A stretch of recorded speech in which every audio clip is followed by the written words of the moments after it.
Greta, të përshëndes, kur është parashikuar të zhvillohet kjo mbledhje dhe për cilat qarqe bëhet fjalë? Fabiola, të përshëndes, në orën 11:30 pritet të nisin edhe seancat këtu në Kolegjin Zgjedhor në gjykatën administrative të apelit, edhe sa i përket padive të Partisë Demokratike, e cila kërkon pavlefshmërinë e zgjedhjeve në 4 qarqe. Fillimisht do të nisim me qarkun e Vlorës në orën 11:30. Në këtë qarku Partia Socialiste ka marrë 9 mandate, ndërkohë që Partia Demokratike ka marrë 3 mandate. Mëtej në orën në 12:30 është parashikuar të shqyrtohet edhe kërkespadia e demokratëve edhe për qarkun e Beratit. Në këtë qarku socialistët siguruan 5 mandate dhe demokratët 2 mandate. Mandej në orën 14:30 do të jetë edhe seanca e parashikuar për qarkun e Dibrës, ku në këtë qark Partia Socialiste arriti të sigurojë 3 mandate, ndërkohë që Partia Demokratike 2 mandate.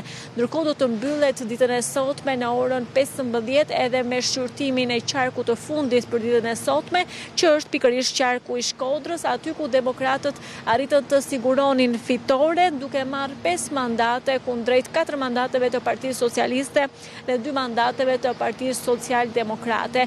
Pritet, Fabiola, që gjatë ditës së sotme palët të sjellin edhe argumentat e tyre sa i përket, po themi, kësaj kërkese të Partisë Demokratike, e cila vjen një javë pasi Kolegji Zgjedhor rrëzoi edhe 4 kërkesa të tjera ankimore, duke lënë fuqi rezultatin e zgjedhjeve për qarkun e Kupsit, për qarkun e Lezhës, qarkun e Gjirokastrës dhe qarkun e Korçës. Më duhet të theksoj, Fabiola, se për te qarqeve se aty ku ka humbur, Partia Demokratike ka çuar në Kolegjin Zgjedhor edhe qarqet, po themi, si Kuksi, Lezhë apo edhe Shkodra ditën e sotme, të cilët janë fituar nga demokratët, duke kërkuar, po themi, edhe pavlefshmërinë e zgjedhjeve në të gjitha këto qarqe.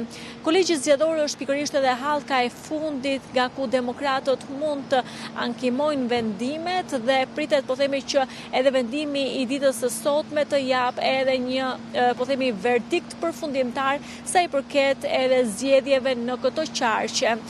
Kujtojmë se të paktën deri në këtë moment e përfshirë edhe 4 qarqet e ditës së sotme, bëhen 8 qarqe në total, të cilat shqyrtohen nga ana e Kolegjit të Zgjedhor, ndërkohë që mbeten mëtej në proces 4 qarqeve, të cilat tashmë janë nënshtruar procesit të rinumërimit: Tirana, Elbasani, Fieri dhe Durrësi. Kuptoj mirë. Greta, unë të falenderoj për këtë raportim të drejtë për ditë, të shohim se çfarë vendimi do të marrë Kolegji Zgjedhor.